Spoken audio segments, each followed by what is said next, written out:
ಸೇರಿಸುವುದಕ್ಕೆ ಬಲವಾದ ಕಾರಣವಿದೆ. ನಮ್ಮವರೇ ಆದಂತಹ ಪಾಂಡವರು ತನ್ನದಾದಂತಹ ಪಿತನಿಗೆ ಸ್ವರ್ಗದಲ್ಲಿ ಉನ್ನತವಾದಂತಹ ಸ್ಥಾನ ಲಭ್ಯವಾಗಲಿಲ್ಲ ಎನ್ನುವ ಕಾರಣಕ್ಕಾಗಿ ರಾಜಸೂಯಾಂತರವನ್ನು ಕೈಗೊಂಡಂತಹ ವಿಚಾರ ನಮಗೂ ವೇದ್ಯ ತಾನೇ. ಅದಕ್ಕೆ ಸಹಕಾರಿಗಳಾಗಬೇಕೆನ್ನುವಂತಹ ಉದ್ದೇಶದಿಂದ ಈ ಹಿಂದೆಯೇ ಹಬ್ಬ ಕಾಣಿಕೆಯನ್ನು ನಾವು ಕಳುಹಿಸಿಕೊಟ್ಟವರು.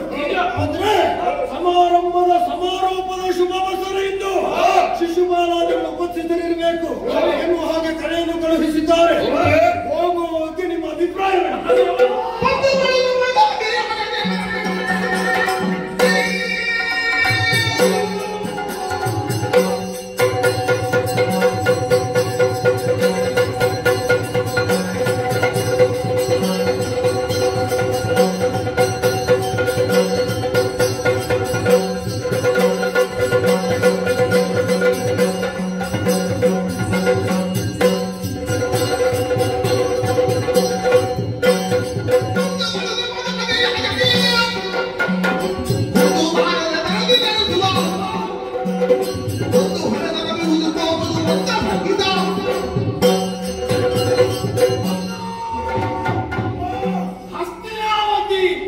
ಚಕ್ರವರ್ತಿ ಮನೆತನ ಪಾಂಡವರು ಯಾಗವೊಂದನ್ನು ಮಾಡ್ತಾರೆಂದಾದ್ರೆ ಕ್ಷತ್ರಿಯರಾದಂತಹ ನಾವು ಅದಕ್ಕೆ ಸಹಕಾರಿಯಾಗಿರಬೇಕು.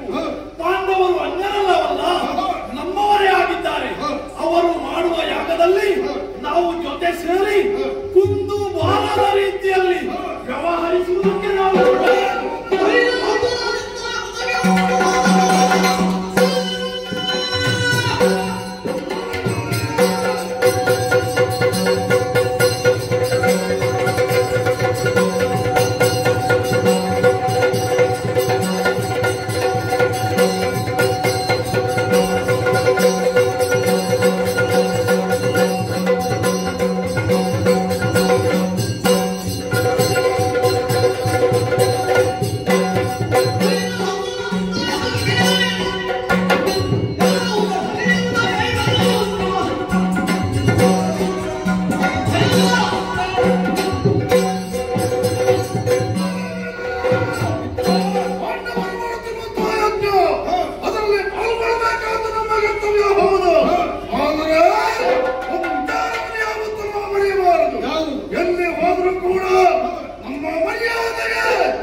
ನೀವು ಹಮ್ಮಲಿಸಿದ್ದನ್ನು ಬೆಂಬಲಿಸಿ ಬಂದವರು ನಾವು.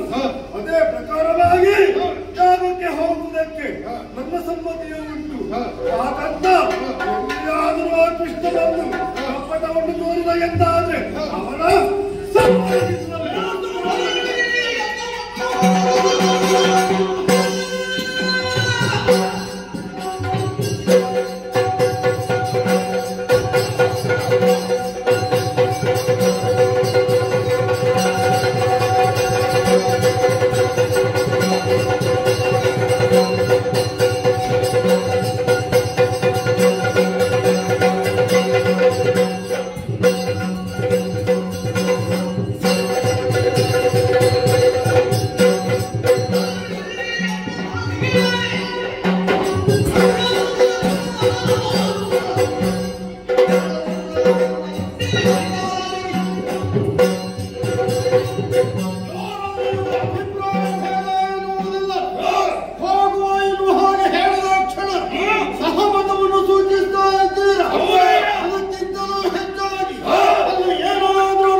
ಪ್ರತಿಭಟಿಸುವುದಕ್ಕೂ ನಾವು ಸಿದ್ಧರಾಗಿರಬೇಕು. ಇದಕ್ಕಾಗಿ ನಾವು ನಮ್ಮನೆ ಹೋಗುವುದಲ್ಲ, ನಮ್ಮದಾದಂತಹ ಸೇನೆಯನ್ನು ಸೇರಿಸಿಕೊಂಡು ಆದಷ್ಟು ಶೀಘ್ರಗತಿಯಲ್ಲಿ ನಡೆಯೋಣ.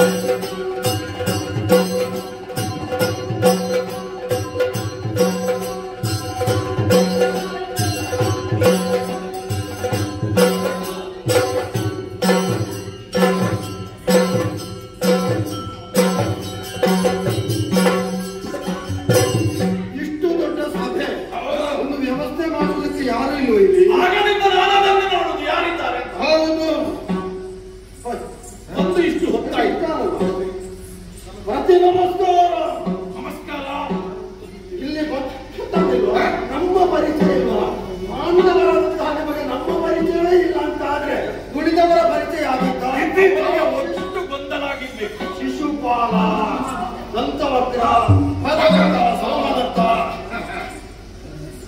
ಎಲ್ಲವರಿಗೂ ಕುಳಿತುಕೊಳ್ಳುವುದಕ್ಕೆ ಆಸನದ ವ್ಯವಸ್ಥೆಯನ್ನು ಮಾಡುವ ಮೂಲಕ ನಮ್ಮ ಕಾರ್ಯಕ್ರಮದಲ್ಲಿ ಯಾವುದೇ ಒಂದು ಲೋಪದೋಷ ಇಲ್ಲ ಎನ್ನುವ ಹಾಗೆ ತೋರಿಸಿಕೊಡಬೇಕು ಅಂತ ಆದ್ರೆ ವ್ಯವಸ್ಥೆ ನೀವು ಸರಿಯಾಗಿ ಮಾಡಬೇಕು. ಅಲ್ಲ, ನಮಗೆ ನೀವು ಆಸನ ತೋರಿಸಬೇಕಾದ್ದಲ್ಲ. ಯಾಕೆ? ನಾವು ಇರುವ ಆಸನದಲ್ಲಿ ಆಸೀನರಾಗ್ತೇವೆ. ನಾವು ಉಳಿದವರ ಬಗ್ಗೆ ಕಾಳಜಿ ವಹಿಸುವುದು, ಗೊತ್ತಾಯ್ತಾ?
ಸ್ವರ್ಗದಲ್ಲಿ ಸ್ವರ್ಗ ಪ್ರಾಪ್ತಿಯಾಗಲಿಲ್ಲ, ಅವರಿಗೆ ಸದ್ಗತಿಯಾಗಲಿಲ್ಲ. ನೀವು 5 ಮಕ್ಕಳಿದ್ದು 7 ಪ್ರಯೋಜನ ಅಂತ ಕೇಳಿಕೊಳ್ಳುತ್ತೆ. ಅದಕ್ಕೆ ನಾವೇನು ಮಾಡಬೇಕು, ಮುಂದೆ ದಾರಿಯನ್ನು ತೋರಿಸಿ ಅಂತ ಕೇಳಿಕೊಂಡಾಗ ಅವರನ್ನು ಮಾತ್ರ ಕೊಟ್ಟಿದ್ದಾರೆ. ನಿಮ್ಮ ಅಪ್ಪನಿಗೆ ಸದ್ಗತಿ ಸಿಗಬೇಕಿದ್ರೆ ನೀವು ರಾಜಸ್ಕರಿಸಿದ್ದಾರೆಂಬಂತಹ ಯಾಗವನ್ನು ಮಾಡಬೇಕು. ಆ ದಿಶೆಯಿಂದಾಗಿ ನಿಮ್ಮ ತೀರ್ಥರೂಪರಿಗೆ ಸ್ವರ್ಗದಲ್ಲಿ ಸ್ವರ್ಗ ಪ್ರಾಪ್ತಿಯಾಗಲಿಕ್ಕೆ ಸಾಧ್ಯವುಂಟು. ಇದನ್ನು ಕೇಳಿಕೊಂಡಂತಹ ನಾವು ಆ ಯಾಗವನ್ನು ಮಾಡುವುದಕ್ಕೆ ಸಕಲ ಸಿದ್ಧತೆಯನ್ನು ಮಾಡಿದ್ದೇವೆ. ಯಾಗವು ಸಾಂಗವಾಗಿ ನಡೆಯುತ್ತಾ ಇದೆ. ಇಂದು ಪೂರ್ಣಾಹುತಿಗೆ ಬಂದಿದೆ. ಇಲ್ಲಿ ಒಂದು ಜಿಜ್ಞಾಸೆ ಬೆಳಗುತ್ತಾ ಇದೆ. ಬೇರೇನಲ್ಲ, ಈ ಯಾಗಕ್ಕೆ ಬಂದವರು ವೀರರು, ಧೀರರು, ಶೂರರು, ಪಂಡಿತೋತ್ತಮರು ನಡೆದಿದ್ದಾರೆ. ತುಂಬಿರುವ ಸಭೆಯನ್ನು ನೋಡುತ್ತಾ ಇದ್ರೆ ಈ ಯಾಗದಲ್ಲಿರುವಂತಹ ಅಗ್ರಪೀಠವನ್ನು ಯಾರಿಗೆ ಕೊಡುವುದು ಎಂಬಂತಹ ಜಿಜ್ಞಾಸೆಯಲ್ಲಿ ಮೂಡಿದೆ. ಅಜ್ಜಯ್ಯ, ನೀವೇ ಸರಿಯಾದಂತಹ ಒಂದು ವಿಚಾರವನ್ನು ನುಡಿಯಬೇಕು.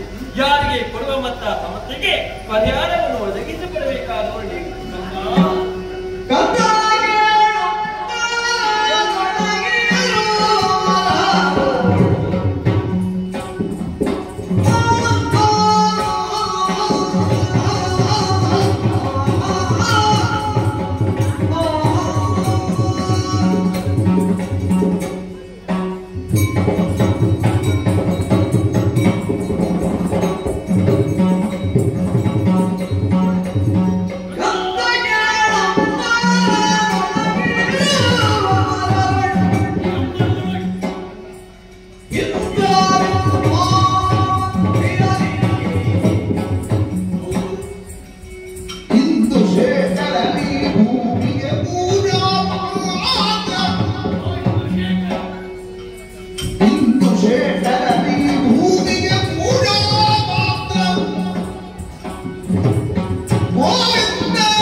ಹಾಗೆಂದು ನಾನಾಡುವಂತಹ ನುಡಿಯೂ ಕೂಡ ಶಾಸ್ತ್ರಸಮ್ಮತವೂ ವೇದ ಸಮ್ಮತವೂ ಆಗಿರಬೇಕು. 33 ಕೋಟಿ ದೇವತೆಗಳಿರುವಂತಹ ಸಭೆಗೆ ಇಂದ್ರನೇ ಅಧ್ಯಕ್ಷ. ಹೌದು. ಹಾಗೆಂದು ಅಷ್ಟ ದಿಕ್ಪಾಲಕರಿರುವಂತಹ ಸಭೆಗೆ ಪರಮೇಶ್ವರನೇ ಅಧ್ಯಕ್ಷ. ಈ ಹೊತ್ತಿನಲ್ಲಿ ಈ ಸಭೆಗೆ ಯಾರು ಶ್ರೇಷ್ಠರು ಎನ್ನುವುದನ್ನು ಇಲ್ಲಿ ಕೇಳುತ್ತಾ ಇದ್ದೀವಿ. ಹೌದು. ರಾಜಶ್ರೇಷ್ಠನು, ಬಂಧು ಶ್ರೇಷ್ಠನು, ಆಚಾರ್ಯ ಶ್ರೇಷ್ಠನು ಮೊದಲಾದಂತಹ ಗುಣಗಳನ್ನು ಹೊಂದಿದವನೇ ಆಗಿರಬೇಕು. ಪ್ರಸಕ್ತ ಕಾಲದಲ್ಲಿ ಈ ಅಗ್ರ ಪೂಜೆಯನ್ನು ಕೊಡುವುದಕ್ಕೆ ಸೂಕ್ತ ಯಾರು ಎನ್ನುವ ಹಾಗೆ ಯೋಚಿಸಿದರೆ ನಂದನಂದನಾದಂತಹ ಗೋವಿಂದನಲ್ಲದೆ ಬೇರಾರಿಗೂ ಕೊಡುವುದು ಸರಿಯಲ್ಲ. ಹಾಗಾಗಿ ಶ್ರೀಕೃಷ್ಣನನ್ನೇ ಬರಮಾಡಿಕೊಂಡು ಅವನ ಪಾದ ಪೂಜೆ ಮಾಡಿ ಅವನಿಗೆ ಪೂಜೆಯನ್ನು ಸಲ್ಲಿಸುವೆ. ಸರಿ ಅಣ್ಣಯ್ಯ. ದೇವರನ್ನು ಕರೆಸಲು ಅನಿತರು ಸಹವೇ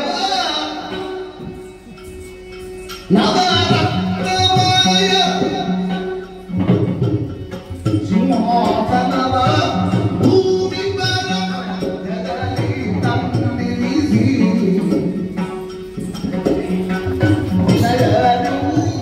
ಕೈಗೊಂಡು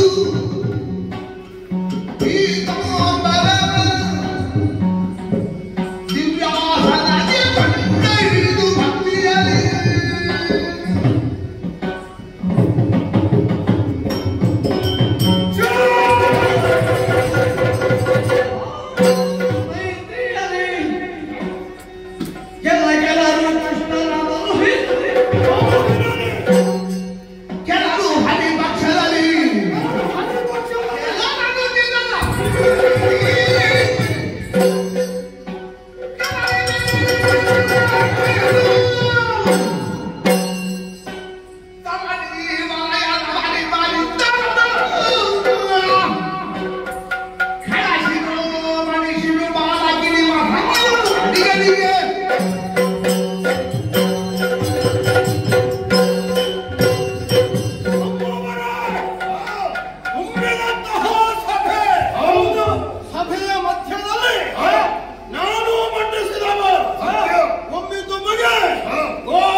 ಮಂಗಳಾರತಿ ಬೆಳಗಿಸಿದವ ಯಾರವ?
ಅಲ್ವಾ?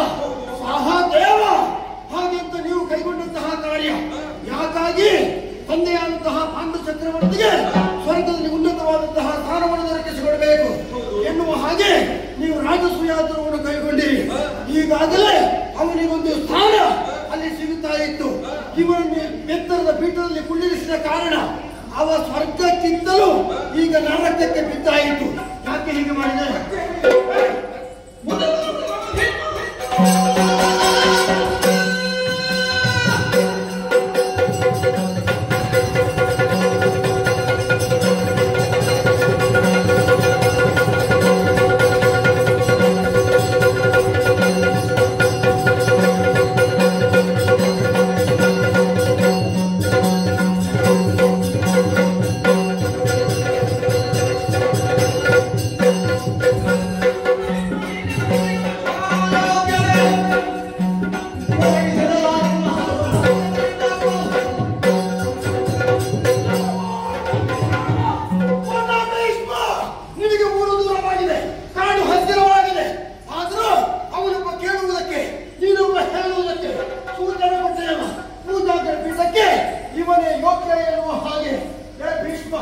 ನೀನು ಕೈಗೊಂಡಂತಹ ಕಾರ್ಯಕ್ಕೆ ಸರಿಯಾದಂತಹ ಶಾಸ್ತಿಯನ್ನು ಮಾಡಲೇಬೇಕು. ಹಾಲು ಮರೆಯುತ್ತಾ ಇದ್ದೆ, ನಾಳೆ ಅಪವಾದ ಬರೆಯಿತು, ಶಿಶುಪಾಲ ಮುದುಕಣಿಗೆ ಹೊಡೆದ ಅಂತ. ಹಾಗಾಗಿ ಸಭೆ ಮುಂದೆ ಸರಿಯಾಗಿ ನೋಡು.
ಸಭೆಯಲ್ಲಿ ಮಂಡಿಸಿದ್ದಾರೆ.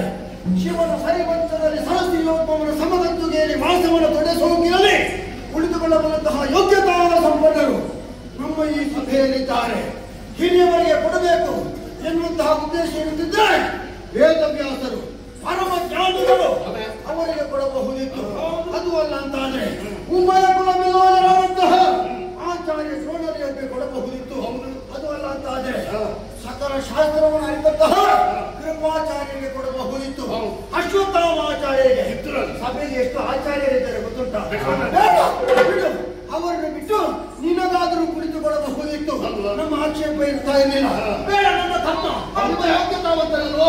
ಮಹಿಪಾಲಕರು ಅನೇಕ ಮಂದಿಗಳು ಸಭೆಯಲ್ಲಿದ್ದರೂ ಕೂಡ ಅವರನ್ನು ಕುಡಿದು ಇವನೇ ಯೋಗ್ಯ ಎನ್ನುವ ಹಾಗೆ ಪೀಠವನ್ನು ಕೊಟ್ಟಿದ್ದೀರಲ್ಲ, ಏನಂತೆ?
ಹೆದರಿಕೆಯಲ್ಲಿ ಸುಮ್ಮನೆ ಕುಳಿತಾರು ಎನ್ನುವ ಯೋಚನೆ ಮಾಡಿದ್ದೀರಿ.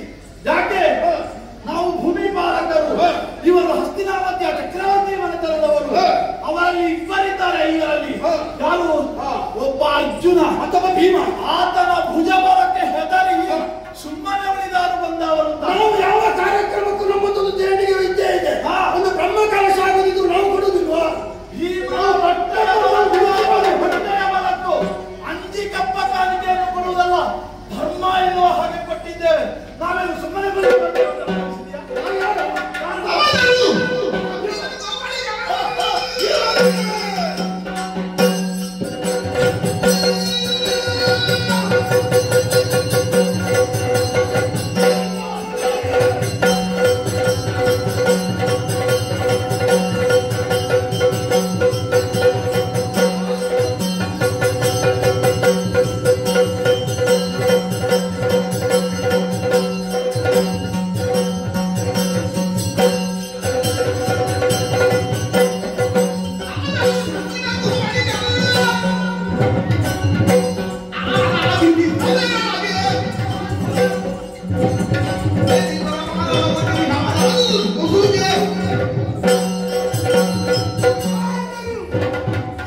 ಮತ್ತೆ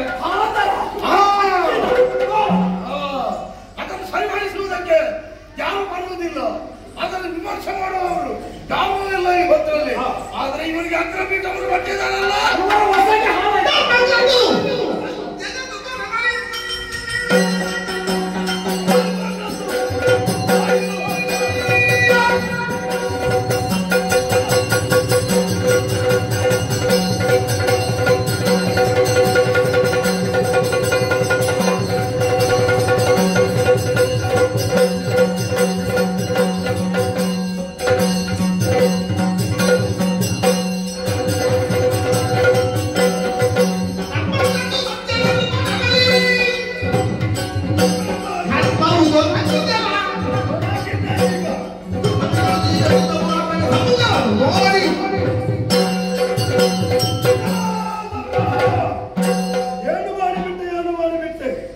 ಎಲ್ಲರಿಗೊಂದು ನಿರೀಕ್ಷೆ ಇತ್ತು.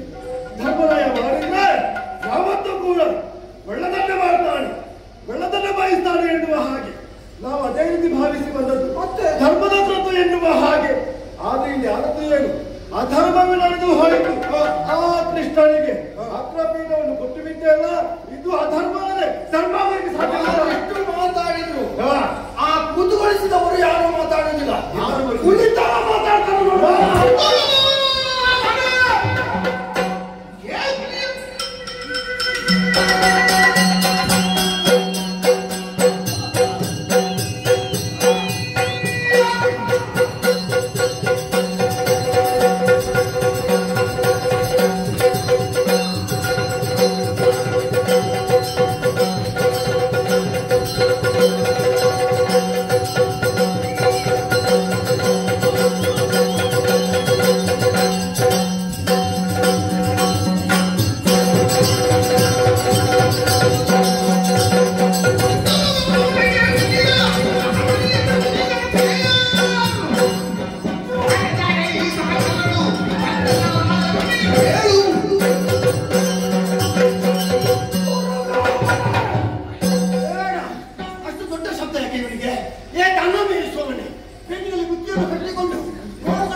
ಅವನ ಕೊಳನೆ ಶಬ್ದ ಗೋವುಗಳ ಮುಂದೆ ಹೆಚ್ಚು ಪರಿಣಾಮ ಬೀರುವುದಿಲ್ಲ.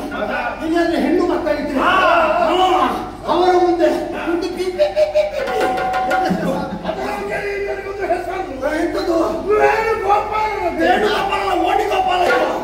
ಕರೆಯುವವರು ಬಹಳ ಮಂದಿಗಳಿದ್ದಾರೆ. ಆದ್ರೆ ಕುಳಿತುಕೊಳ್ಳುವಾಗ ನಾವು ಆಲೋಚನೆ ಮಾಡಬೇಕು, ಈ ಪೀಠಕ್ಕೆ ನಾನು ಯೋಗ್ಯನೋ, ಬೇರೆ ಯಾರಾದ್ರೂ ಇದ್ದಾಳೋ, ನಾನು ಕುಳಿತುಕೊಳ್ಳೋದು ಸರಿಯೋ ಎನ್ನುವ ಆಲೋಚನೆ ಮಾಡಬೇಕಿತ್ತು. ಹಿಂದೆ ವಾಯಸ್ಸು ಕುಳಿತ ಹಾಗೆ ಕುಳಿತಿದ್ಯಲ್ಲ, ಏನು ಯೋಗ್ಯತೆ ಅಂತ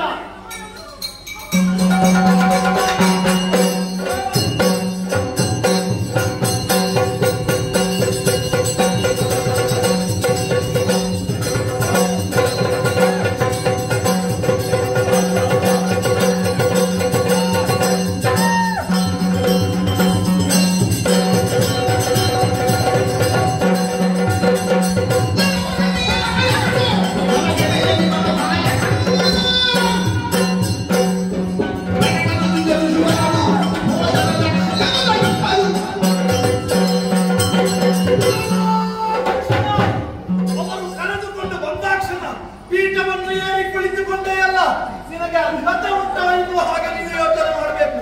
ಅರ್ಹತೆ ಉಂಟು ಅಂತಾದ್ರೆ ನೀನು ಯಾವ ಊರಿನ ನಾಯಕ ಎನ್ನುವ ಹಾಗೆ ಬೇಕು.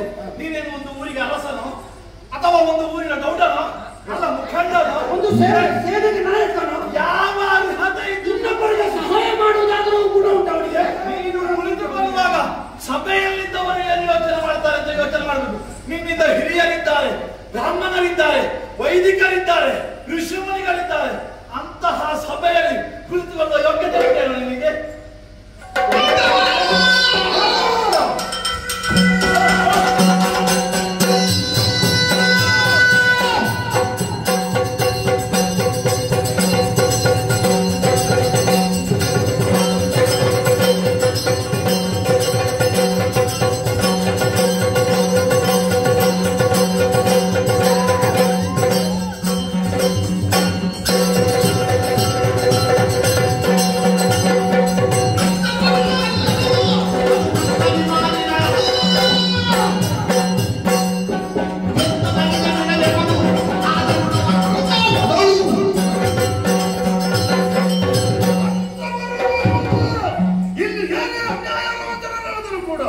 ಅದನ್ನು ಖಂಡಿಸುವಂತ ಒಂದು ಯೋಗ್ಯತೆ ನಮ್ಮ ಉಂಟು.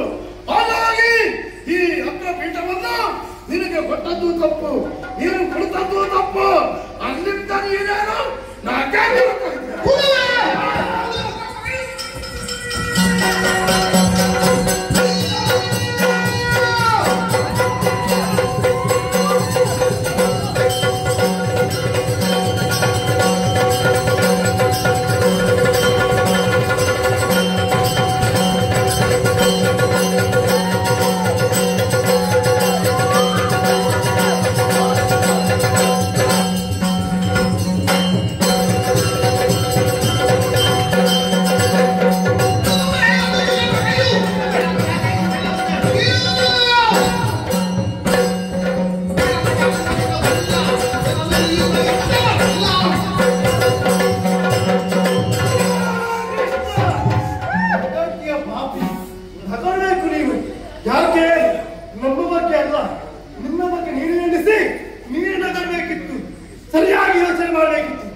ಅವನು ಮಾತಾಡೋದಿಲ್ಲ.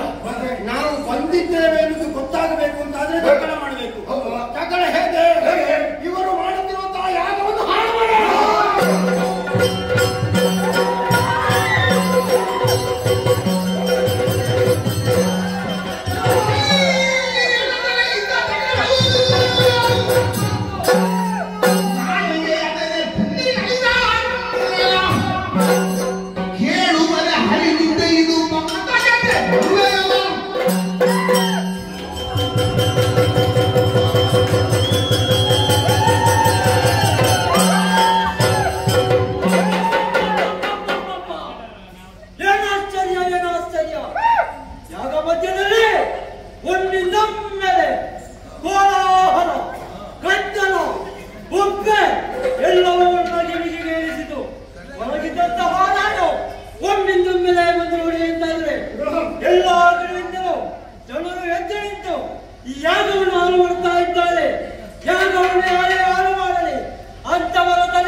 ಬಂದವರು ಈ ದುಷ್ಟರು ಬಿರುಗಾಳಿಯಂತೆ ಬೀಸಿ ಈ ಸಭೆಯನ್ನೇ ಹಾಳ್ಮಾಡ್ತಾ ಇದ್ದಾರೆ.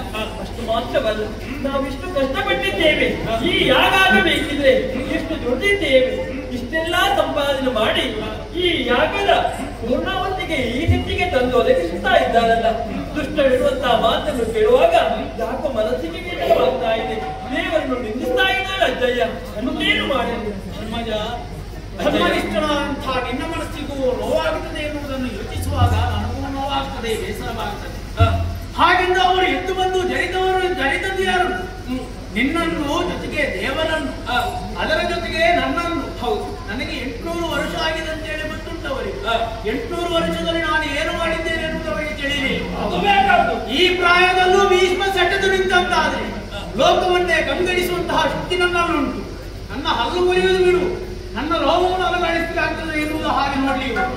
ಹಾಗೆ ಆ ವಿಚಾರವನ್ನು ನಾನು ಈ ಹೊತ್ತಿಗೆ ಸಾಧನೆ ಪಡಿಸುವಂತಹ ಅಗತ್ಯ ಇಲ್ಲ. ಆದರೆ ಇಷ್ಟೆಲ್ಲ ಕೇಳಿಯೂ ಕೂಡ ಒಬ್ಬಾತ ನಗುತ್ತಾ ಕುಳಿತಿದ್ದಾರಲ್ಲ, ಅವನನ್ನು ಸಾಮಾನ್ಯ ಅಂತ ಭಾವಿಸಿಕೊಂಡೆ.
ಎಲ್ಲವನ್ನೂ ತಿಳಿದುಕೊಂಡು ನಗುವುದಕ್ಕೂ ವ್ಯತ್ಯಾಸವಿದೆ. ನಗುವನ್ನೇ ಕಾಣ್ತಾ ಇದ್ದೇನೆ ನಾನು ಇದ್ದೇವೆ ನಾವು ಅವರ ಮುಖದಲ್ಲಿ. ಹಾಗಿಂದ ಅವರೇನು ಸಾಮಾನ್ಯದವರೇ. ಒಂದು ಹೊತ್ತಿನಲ್ಲಿ ಲೋಕವೇ ಪ್ರಳಯಗೊಂಡಂತಹ ಸಂದರ್ಭದಲ್ಲಿ ಅದನ್ನು ಮನು ಸೃಷ್ಟಿಸುವುದಕ್ಕೆ ಬೇಕಾಗಿ 3 ಮೂರ್ತಿಗಳನ್ನೇ ಸೃಷ್ಟಿಸಿದರಂತೆ ಆದಿಮಾಯಿ. ಪಾಲನಾ ಕರ್ತನಾಗಿರುವಂತಹ ಶ್ರೀಹರಿ ಆನ ನೆಲೆಯ ಮೇಲೆ ಬಾಲ ಮುಕುಂದನಾಗಿ ಹೊರಡಿಸುತ್ತಾ ಇದ್ದಂತಹ ಹೊತ್ತಿಗೆ ತನ್ನ ಕಿವಿಯಲ್ಲಿದ್ದಂತಹ ಕಿಲ್ಬಿಷವನ್ನೇ ಗಿಸುತ್ತಾ ಹೊತ್ತಿಗೆ ಮಧುಗೈಟಪ್ಪರೇ ಉದ್ಭವಿಸಿ ಬಂದರು. ಅವರನ್ನೇ ತರೆದು ಭೂಮಿಯನ್ನೇ ಸೃಷ್ಟಿಸಿದವ ಇವ. ಭೂಮಿಯನ್ನು ಸೃಷ್ಟಿಸಿದವನ ಮುಂದೆ ಭೂಮಿಯ ಮೇಲೆ ಮಾತಾಡುವವರು ಹಲವು ಜನ. ಹಾಗೆಂದು ಇವನ ಅವತಾರಗಳು ಒಂದೇ ಎರಡೇ. ವೇದವನ್ನು ಉದ್ಧರಿಸುವುದಕ್ಕೆ ಬೇಕಾಗಿ ಮತ್ಸ್ಯಾವತಾರವನ್ನೇ ತಾಯಿ ದಮಾಸುರನನ್ನೇ ಕರೆದವನಿದ್ದಾನೆ. ಭೂಮಿಯನ್ನು ಉದ್ಧರಿಸುವುದಕ್ಕೆ ಬೇಕಾಗಿ ಕೂರ್ಮಾವತಾರವನ್ನೇ ಎತ್ತಿದವನಿದ್ದಾನೆ. ಭೂಮಿಯನ್ನು ರಕ್ಷಿಸುವುದಕ್ಕೆ ಬೇಕಾಗಿ ವರಾಹಾವತಾರಿಯಾಗಿ ಹಿರಣ್ಯಾಕ್ಷರನ್ನೇ ಧರಿಸವನಿದ್ದಾನೆ. ನಾರಸಿಂಹನಾಗಿ ಹಿರಣ್ಯಕಶಿಪುವನ್ನು ವಧಿಸಿ ಭಕ್ತರನ್ನು ಉದ್ಧರಿಸಿದವನಿದ್ದಾನೆ. ವಾಮನಾಗಿ ಬಲಿಯನ್ನೇ ಪಾತಾಳ ಕಟ್ಟಿದವನಿದ್ದಾನೆ. ಅಷ್ಟೇ ಅಲ್ಲ, ರಾಮನಾಗಿ ರಾವಣನನ್ನೇ ಕಳೆದು ಬಂದಿದ್ದ. ಅಷ್ಟು ಮಾತ್ರವೇ, ಪರಶುರಾಮನಾಗಿ ಕ್ಷತ್ರಿಯರ ಅದಟನ್ನು ಮುಗಿಸಿದವನಿದ್ದಾನೆ. ಅದಟನ್ನು ಮುರಿದವನಿದ್ದಾನೆ. 7 ಜನ್ಮ ಮಾತ್ರವೇ, 7 ಅವತಾರಗಳು ಮಾತ್ರವೇ. 8ನೆಯ ದೇವಕಿ ಸುತನಾಗಿ ಬಾಲ ಕೇಳಿಯೋಳು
ಇವನು ಮಾಡಿದಂತಹ ಕೆಲಸಗಳು ಒಂದೇ ಎರಡೇ. ಯಾದವರಿಗೆ ಸಂಸ್ಕಾರವನ್ನು ಕೊಟ್ಟವರಿವ, ಯಾದವರಿಗೆ ಸ್ಥಿರತೆಯನ್ನು ಕಲ್ಪಿಸಿದವರಿವ. ಹಾಗಾಗಿ ಹೇಳ್ತಾ ಇದ್ದೇನೆ, ಸಕಲವನ್ನು ಅರಿತು ನಗು ಮೊದಲಿಂದ ಉಳಿದು ನಮ್ಮ ನಿರೀಕ್ಷೆಯಲ್ಲಿ ಆತನಿದ್ದಾನೆ. ಅವನಿಗೆ ತಿಳಿಯಕ್ಕೆ ಏನೂ ಇಲ್ಲ, ನೀನು ಚಿಂತಿಸುವಂತಹ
ಬಿಡು. ಮಂಗಳಕ್ಕೆ ಇನ್ನೂ ಕೂಡ ಬೇಗ ಮಾಡುವಂತ ಮಂಗಳ ಬೇಗ ಹೊತ್ತು ಮೀರಿ ಹೋಗಿ ಮಂಗಳ ಮಾಡುದು. ನಾನು ಆಗ ಹೇಳಿದ್ದು ಯಾರ ಕಥೆ? ದೇವರ ಕಥೆ. ಹೌದು, ಹರಿಕತೆ. ಯಾರಿಗೆ ತಿಳಿಯಲಿಲ್ವೋ ಅವರಿಗೆ ತಿಳಿಯಲಿರುವಂತಹ ಉದ್ದೇಶ. ಈಗ ಹರಿಕತೆಗೆ ಯಾರು ಬರುವುದಿಲ್ಲ. ಬರುವವರಿಗೂ ಯೋಗ್ಯತೆ ಅನ್ನುವುದು ಬೇಕಾಗುತ್ತದೆ. ಸರಿ, ಯೋಗ್ಯತೆ ಇದ್ದವರಿಗೆ ಮಾತ್ರ ಕೇಳುವಂತಹ ಪುಣ್ಯ ಸಿಗುವುದು. ಹಾಗಿದ್ರೆ ಈಗ ನಾನು ಹೊರಟಿರುವುದು ಯಾರ ಕಥೆಯನ್ನು ಹೇಳುವುದಕ್ಕೆ? ಏನಾಗತ್ತೆ? ಈ ಶಿಶುಪಾಲನ ಕಥೆ. ಹಾಗಾದ್ರೆ ಒಂದು 4 ಜನ ಇವನಿಗೆ ಕಥೆ ಉಂಟಾ? ಅದು ಸ್ವಲ್ಪ ಪ್ರಚಾರ ಮಾಡ್ಬೇಕಿತ್ತು ಮೊದಲೇ. ನನ್ನ ಕಥೆಯನ್ನು ಕೇಳಲಿಕ್ಕಾಗಿ ಕೆಲವರು ಬರ್ತಾ ಇದ್ರು. ಈಗ ಏನು ಮಾಡ್ದ? ಪ್ರಚಾರ ಇಲ್ಲ. ಅಣ್ಣ, ನಮಗೆ ಪ್ರಚಾರ ಬೇಕಾ? ಬೇಡ. ನೋಡಿ ಇವರ ಕಥೆ ಬಿಟ್ಟು ನೋಡುವ. ಇವರಿಬ್ಬರು ಈ ಹಿಂದೆ ವೈಕುಂಠದಲ್ಲಿ ಜಯ ವಿಜಯರಾಗಿದ್ದಾರೆ. ಕಾಯುತ್ತಾ ಇದ್ದಂತಹ ಹೊತ್ತಿಗೆ ಸನಕ ಸನಂದಾದಿಗಳೇ ಬಂದರು. ಅಹಂಕಾರದಲ್ಲಿ ಮೆರೆಯುತ್ತಾ ಇದ್ದಂತಹ ಇವರು ಅವರನ್ನು ತಡೆದು ಒಳ ಪ್ರವೇಶಿಸಲಿಕ್ಕೆ ಬಿಡಲಿಲ್ಲ. ಎಂದಿಗೂ ಕೋಪ ಬಾರದಂತಹ ಸನಕ ಸನಂದಾದಿಗಳು ಆ ಹೊತ್ತಿಗೆ ಕುಪಿತರಾಗಿ ಇವರಿಗೆ ಶಾಪವನ್ನೇ ನೀಡಿದರು. ಹೌದು, ಮಾನವರ ಹಾಗೆ ವರ್ತಿಸಿದ ನೀವು ಮಾನವರ ಹಾಗೆ ಜನ್ಮವನ್ನಾಡಿರಿ ಎನ್ನುವ ಹಾಗೆ ಆ ಹೊತ್ತಿಗೆ ತಮ್ಮ ತಪ್ಪಿನ ಅರಿವಾಗಿ ಕಣ್ಣೀರನ್ನೇ ಸುರಿಸಿದರು. ಕಡೆಗೆ ಶ್ರೀ ಹರಿಯೇ ಬಂದು ಅದಕ್ಕೆ ಬೇಕಾದಂತಹ ಪರಿಹಾರವನ್ನು ಸೂಚಿಸಿರಿ ಎನ್ನುವ ಹಾಗೆ ಕೇಳಿಕೊಂಡಾಗ ಸನಕ ಸಂಬಂಧಾದಿಗಳೇ ಆಡಿದಂತಹ ಮಾತು ಏನು? ಸಜ್ಜನರಾಗಿ 7 ಜನ್ಮವನ್ನು ಕಳೆದು ಬರಬಹುದು, ಅಥವಾ ದುಷ್ಟರಾಗಿ ದುರ್ಜನರಾಗಿ 3 ಜನ್ಮಗಳನ್ನು ಕಳೆದು ಮರಳಿ ವೈಕುಂಠವನ್ನು ಸೇರಬಹುದು ಎನ್ನುವ ಹಾಗೆ 7 ಜನ್ಮನೇ ಇದಲ್ಲ. 7 ಜನ್ಮ ಸಜ್ಜನರಾಗಿ ಆದರೂ ದೀರ್ಘಾವಧಿಯನ್ನು ಕಳೆಯಬೇಕಾಗುತ್ತದೆ ಎನ್ನುವಂತಹ ಕಾರಣಕ್ಕಾಗಿಯೇ 3 ಜನ್ಮವಾದರೂ ಪರವಾಗಿಲ್ಲ, ದುಷ್ಟರಾಗಿ ಆದರೂ ಪರವಾಗಿಲ್ಲ, ಆದಷ್ಟು ಶೀಘ್ರವಾಗಿಯೇ ವೈಕುಂಠವನ್ನು ಸೇರಬೇಕೆನ್ನುವಂತಹ ಉದ್ದೇಶದಿಂದ 3 ಜನ್ಮ ದುಷ್ಟರಾಗಿ ಜನ್ಮದಾಡುವುದಕ್ಕೆ ಒಪ್ಪಿಕೊಂಡವರಿಗೂ ಒಂದು ಕಾಲಮಿತಿಯಲ್ಲಿ ಇರಲಿದ್ದ ಯೋಚನೆ. ಹೌದು, 7 ಜನ್ಮ ಅಷ್ಟು ಸಮಯ ಯಾರು ಕಾಯುವುದು? ಹಾಗೆಂದು ಮೊದಲಾಗಿ ಹಿರಣ್ಯಕಶಿಪುವಾಗಿ ಜನ್ಮವನ್ನು ತಾಳಿದವರಿಗೂ ಹಿರಣ್ಯಾಕ್ಷನನ್ನು ವರಾಹ ರೂಪದಲ್ಲಿ ಹಿರಣ್ಯಕಶಿಪುವನ್ನು ನಾರಸಿಂಹನಾಗಿ ತರಿದವನಿದ್ದ. ಆ ಬಳಿಕ ರಾವಣ ಕುಂಭಕರ್ಣನಾಗಿ ಆವಿರ್ಭವಿಸಿದವರಿಬ್ಬರು ಜನ್ಮವನ್ನು ತಾಳಿದವರು. ರಾಮನಾಗಿ ಅವರಿಬ್ಬರನ್ನು ಒಂದು ಕೆಡಸಿದವನಿದ್ದ. ಈ ಜನ್ಮದಲ್ಲಿ ಶಿಶುಪಾಲ ದಂತವಕ್ರನಾಗಿ ಹುಟ್ಟಿಕೊಂಡವರಿಬ್ಬರು. ಶಿಶುಪಾಲನ ಜನ್ಮ ರಹಸ್ಯ ಇನ್ನೂ ಬೇರೆ ರೀತಿ ಇದೆ. ಇವ ಹುಟ್ಟುವಾಗಲೇ ಕುರುಪಿಯಾಗಿ ಹುಟ್ಟಿಕೊಂಡವ, ಸಣ್ಣ ಮಗುವಾಗಿದ್ದ. ಇವನಿಗೆ 4 ಕೈಗಳು, 3 ಕಣ್ಣುಗಳಿವೆ. ಎಲ್ಲರಿಗಿರುವುದಕ್ಕಿಂತ ಹೆಚ್ಚು ನನಗೆ ಗೊತ್ತಾಯ್ತಾ? ಅದು ನೋಡಿ ನಮ್ಮದಾದ್ರೆ ನೋಡ್ಲಿಕ್ಕೆ ಆಗುದಿಲ್ಲ. 3 ಕಣ್ಣಿದ್ದ ಸಾಕ್ಷಾತ್ ಪರಮೇಶ್ವರ ದೇವರು. ತೆಂಗಿನಕಾಯಿಗೂ 3 ಕಣ್ಣು ಇರುತ್ತದೆ. ನಿಮಗೆ ಅಡಿಗೆ ಮನೆ ಅಂತ ಬಿಟ್ಟರೆ ಬೇರೆ ಗೊತ್ತುಂಟು ಭೀಮಸೇನಾಗಿ. ಹಾಗೆಂದು ತಾಯಿಗೆ ಈ ಬಗ್ಗೆ ಚಿಂತೆ ಆದಂತಹ ಹೊತ್ತಿಗೆ ನಾರದಮುನಿಗಳೇ ಬಂದಾಡಿದಂತಹ ಮಾತು ಏನದು? ನಿನ್ನ ಬಳಿಗೆ ಬರುವವರೆಲ್ಲರಿಗೂ ಈ ಮಗುವನ್ನು ಕೊಡು. ಯಾರ ಕೈಗಿದ್ದಾಗ ಅವನಲ್ಲಿದ್ದಂತಹ ಕೈಗಳು ಹೆಚ್ಚಿನಂತಹ ಕಣ್ಣು ಮಾಯವಾಗುತ್ತದೆ, ಆ ಕುರುಪ ದೂರವಾಗುತ್ತದೆ, ಆತನಿಂದಲೇ ನಿನ್ನ ಮಗನಿಗೆ ಮರಣ ಎನ್ನುವ ಹಾಗೆ ಬಂದವರೆಲ್ಲರಿಗೂ ಕೊಟ್ಟದ್ದು ಹೌದು. ಒಂದು ದಿನ ಶ್ರೀಕೃಷ್ಣ ಪರಮಾತ್ಮ ಆಕೆ ಬಳಿಗೆ ಹೋದಂತಹ ಸಂದರ್ಭದಲ್ಲಿ ಹೌದು ಈ ಮಗುವನ್ನು ಅವರ ಕೈಗಿದ್ದಂತಹ ಸಂದರ್ಭದಲ್ಲಿ ಆ ಕೈಗಳು ಕಣ್ಣು ಮಾಯವಾದದ್ದು ಹೌದು. ಚಿನ್ನ ಮುಟ್ಟಿದ್ರು ಮಣ್ಣಾಗಿತ್ತು, ಮಣ್ಣು ಮುಟ್ಟಿದ್ರೆ ಮಸಿ ಆಗಿತ್ತು. ಅವ ಹುಟ್ಟಿದ್ದು ಯಾವತ್ತೂ ಒಳ್ಳೆದಾಗಿದೆ. ಆದರೆ ಆತನಿಂದಲೇ ಮರಣ ಎನ್ನುವುದನ್ನು ಅರಿತುಕೊಂಡಂತಹ ಆಕೆ ನನ್ನ ಮಗನಿಗೆ ಮರಣವನ್ನು ನೀಡಬಾರದು, ಅವನನ್ನು ಸಲಹಬೇಕೆನ್ನುವ ಹಾಗೆ ವಿನ್ನವಿಸಿಕೊಂಡವಳು. ಆ ಹೊತ್ತಿಗೆ ಶ್ರೀಕೃಷ್ಣನೇ ಆಡಿದಂತಹ ಮಾತು, ನಿನ್ನ ಮಗನ ಶತಾಪರಾಧವನ್ನು ಮನ್ನಿಸುತ್ತೇನೆ ಎನ್ನುವ ಹಾಗೆ. ಅಲ್ಲಿ ನೋಡಿದೆಯಾ? ನೋಡ್ತಾ ಇದ್ದೇನೆ ಆಗದಿಂದ. ಅವನಷ್ಟಕ್ಕೆ ಕುಳಿತು ಲೆಕ್ಕ ಮಾಡ್ತಾ ಇದ್ದಾನೆ. ಬೇಯಿಸುತ್ತಾ ಇದ್ದಾಳೆ. ಯಾವ ಹೊತ್ತಿಗೆ 100 ಹುಟ್ಟುತ್ತದೆ ಎನ್ನುವ ಹಾಗೆ. ಎಷ್ಟು ಹೆಣ್ಣು ಮಕ್ಕಳಿದ್ದಾರೆ, ಎಷ್ಟು ವರ್ಷವಾದಿತ್ತು ಅಂತ ಲೆಕ್ಕ ಹಾಕುದವ ಅಲ್ಲ, ಇವತ್ತು ಎಷ್ಟು ಸಿಗುತ್ತದೆ ಅಂತ. ಹಾಗೆಂದು ನೀನು ಯೋಚಿಸಬೇಕಾದ ಏನು ಗೊತ್ತುಂಟು?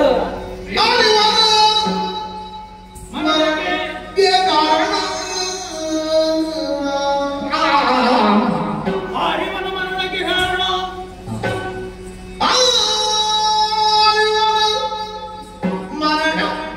ಕಾರಣ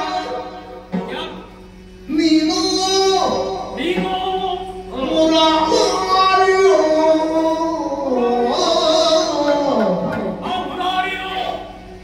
ನೀನು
ಈ ಹೊತ್ತಿಗೆ ನೀನು ಯೋಚಿಸಬೇಕಾ?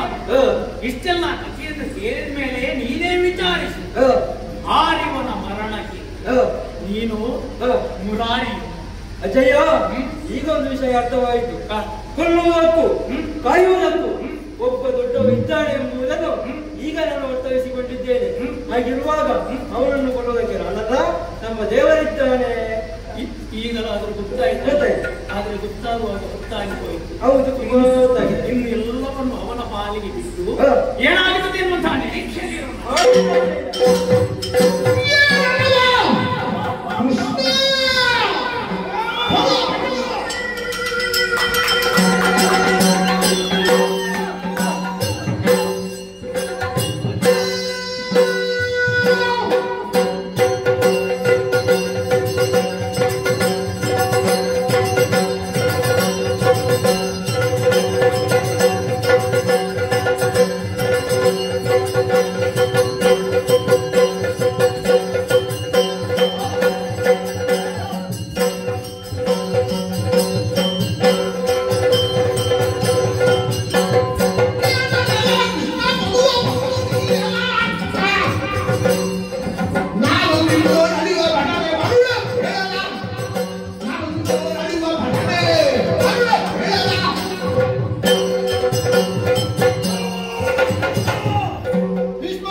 ಪೂಜೆ ಮಾಡಿದ ಕಾರಣ ಹಿಡಿದುಕೊಂಡು ನರಕ್ಕೆ ಅಪ್ಪಳಿಸುವಾಗ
ಎಂಬುದಾಗಿ ಭಕ್ತದ್ವೇಷ ನಿನ್ನ ಮೇಲೆ ನನಗೂ ಇದೆ.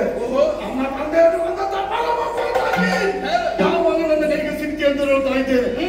ಅಗ್ರಪೀಠದ ನೇಮನದ ಪ್ರಕಾರ ನಿನ್ನನ್ನು ಕೊಂದು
ಏನು ಮಾಡೋಣ ಹೇಳಿ?